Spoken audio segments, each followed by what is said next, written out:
চলো লোকরা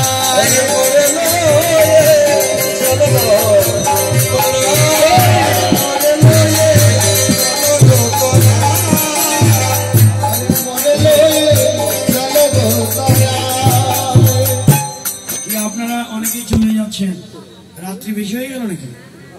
শহরের মানুষ তো বেশি রাতে ঘুমায়, তা আমি তো 7টায় শেষ করতে চেয়েছিলাম। আমার শিবরাতি বলে না আরো বেশি করে গাইতে হবে। হ্যাঁ, 3 ঘন্টা হয়ে গেছে, পার হয়ে গেছে। কিন্তু খুব চমৎকার শ্রোতা, নতুন লীলাতে আপনারা যে কি মরমী ভক্ত। আমার মনে পড়ছিল যে গোপাবরা যদি আজকে থাকতো, না জানি আরো কত আনন্দ আমি পেতাম। এত মধুর লীলা, আপনারা যোগ্য শ্রোতা। তাই আপনারা আপনাদের চরণে শতকোটি প্রণাম জানাই।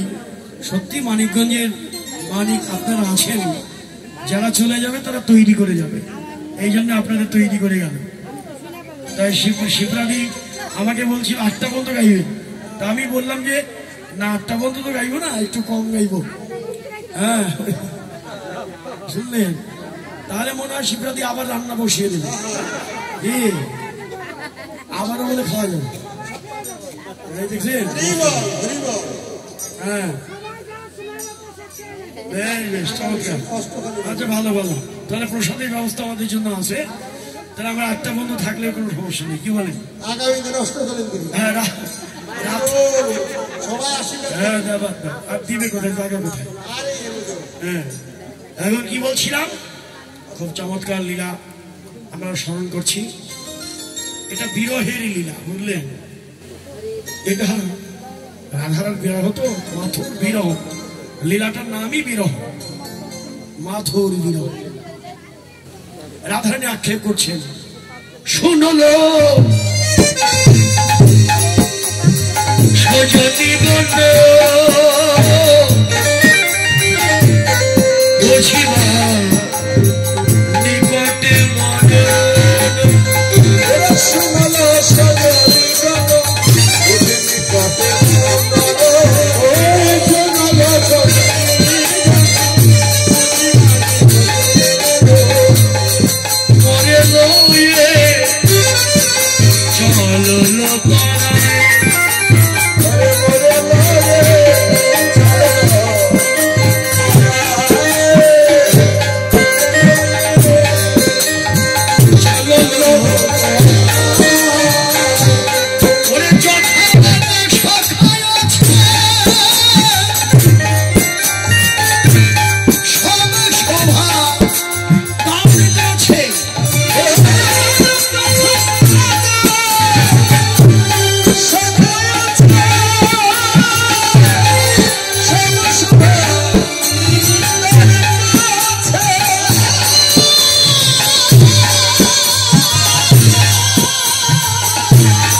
তোরা যমুনা তটিনীর কাছে নিয়ে যাবি, যমুনা কোলে নিয়ে যাবি, আর ওখানে গিয়ে আমার অন্তিমের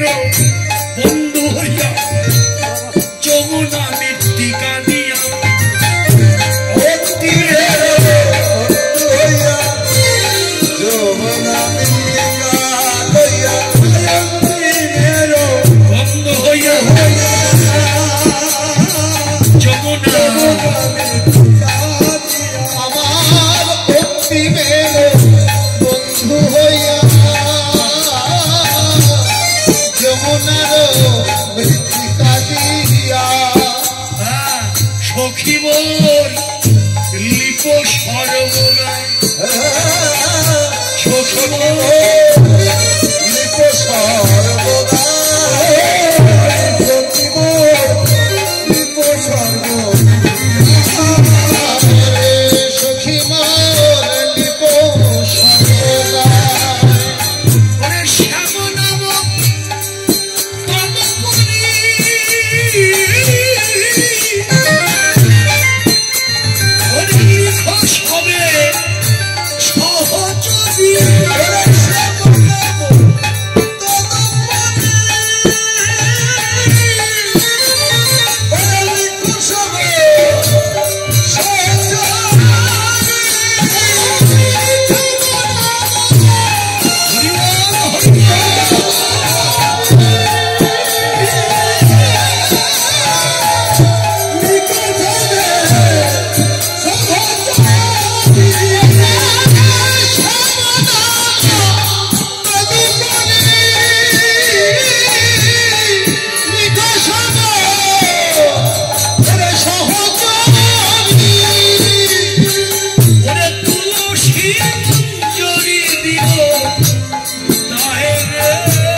যমুনার কুলে নিয়ে যাবি আমায়।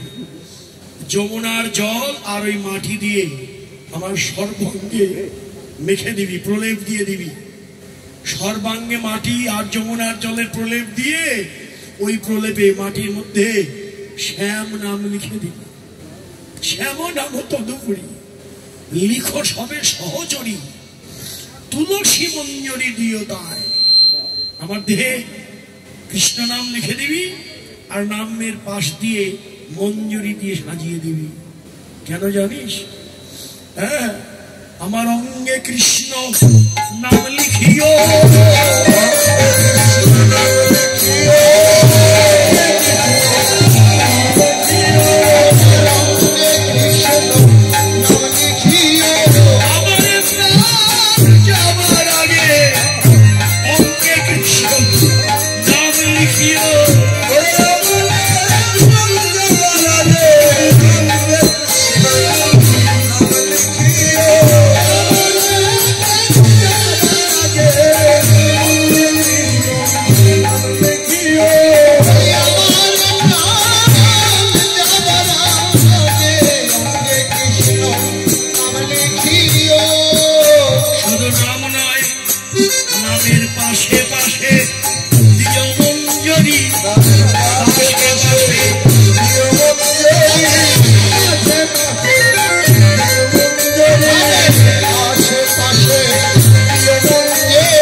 বেষ্টন করি বলো সবে হরি হরি যখানে পরাণ বাহির হয় আমার প্রাণ যাবার আগে আমার কর্ণে কৃষ্ণ নাম শোনাইও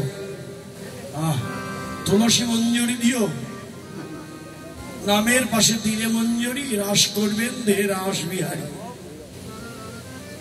রাধারানী আর কি বললেন শোনো সখীগণ